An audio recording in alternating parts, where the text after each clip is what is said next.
Hey, welcome to the Sideways Coyote. I'm just going to do a quick one here. We're in a parking lot in northern Nevada where the air still sucks because Gavin Newsom hasn't given up on his hairspray yet. But of course, it's all the fault of global warming, and it has nothing to do with management of resources by urban progressives who don't know reality. You know, the narrative cannot occupy your reality. Speaking of which, Rolling Stone. They did a number with gunshot wounds. People with gunshot wounds cannot be seen because all the people taking ivermectin are going blind and going to the emergency room. Of course, this got debunked within hours. This was horrible, totally made up BS, right? Total BS. Not before, of course, every blue check media personality ran with it. You could say they galloped with it. You could say they stampeded with the horse dewormer story.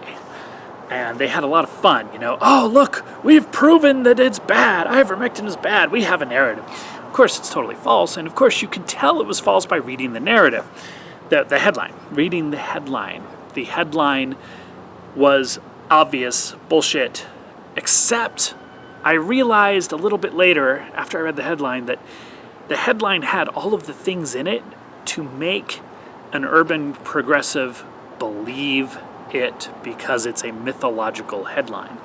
Gunshot wounds. You know, if you go searching, you'll find someone who's like 700,000 gunshot wounds. No, 700,000 emergency room visits are related to firearms over the course of a decade. You've got 80,000 visits per year, 80,000 emergency room visits per year related to firearms. It's not gunshot wounds. Gunshot wounds is closer to 50,000. That's per year out of 43 million emergency room visits a year. The percentage is incredibly low. You're more likely to go to the emergency room for a torn fingernail. I'm not joking. Go look it up. But of course, because there's a mythology, there's a narrative mythology, and the urban progressives actually believe that it's 40,000 gunshot wound victims every day going into the emergency rooms, and everyone's getting shot all the time. But of course, they don't know anyone who's gone shot, let alone to follow these numbers that you're thinking of to make it so common. Everyone you know would have been shot 3 or 4 times. Just do the math. Do the math. Okay, 40,000 a day is a lot. Think this through, right? So of course I look at it, and I've barely even registered gunshot wounds. I know that it's just a word, a phrase used to set up a mythologically appropriate feeling in urban progressives. It has nothing to do with reality. But apparently that's part of skeptical reading. You should be able to look at that and say, hey, something not right here, all right? Then, of course, you know, the whole thing got debunked instantly. Like, the doctor doesn't work there. There's no cases.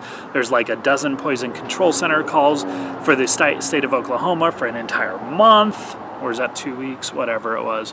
No ER visits, just people saying, hey, what about this? You know, poison control center calls are actually questions, not ER visits, not overdose reports. Anyway, the whole thing was bunk. The picture that went along with it was, of course, bunk. It was a picture of people in winter coats and masks standing in line outside of some place for something. Of course, I didn't register that either because I assumed that the photo has nothing to do with the article because media lies. That's all they do. They make it up. I don't even register this as anything but amusement. That's a problem. Urban progressives don't deal well with reality. Urban people in general don't deal well with reality. But urban progressives in particular, it's so bad it's a trope. You know, it's the high heels trope. It's the dirt on your suit elbow patch trope. There's a lot of tropes about what happens when the urban person has to deal with reality. You know, the real world, dirt, tires, walking 3 miles.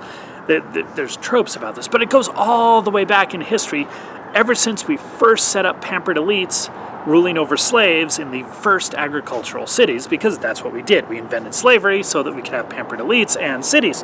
That's civilization right there, in a nutshell. It still exists today. Most of you are literal slaves to supporting a system for the urban elites. That's what it is. So they don't deal well with that. And I think it's amusing. I think the Rolling Stone article pointed out in an amusing fashion exactly what was going on. No, there's not a bunch of gunshot wounds. No, there's not lines at the ERs. No, none of this narrative is real. The fact that you believe it, the fact that you grasp it, the fact that you joyfully, it's like Santa Claus to you. You're like, oh, yay, we get it. We get an article.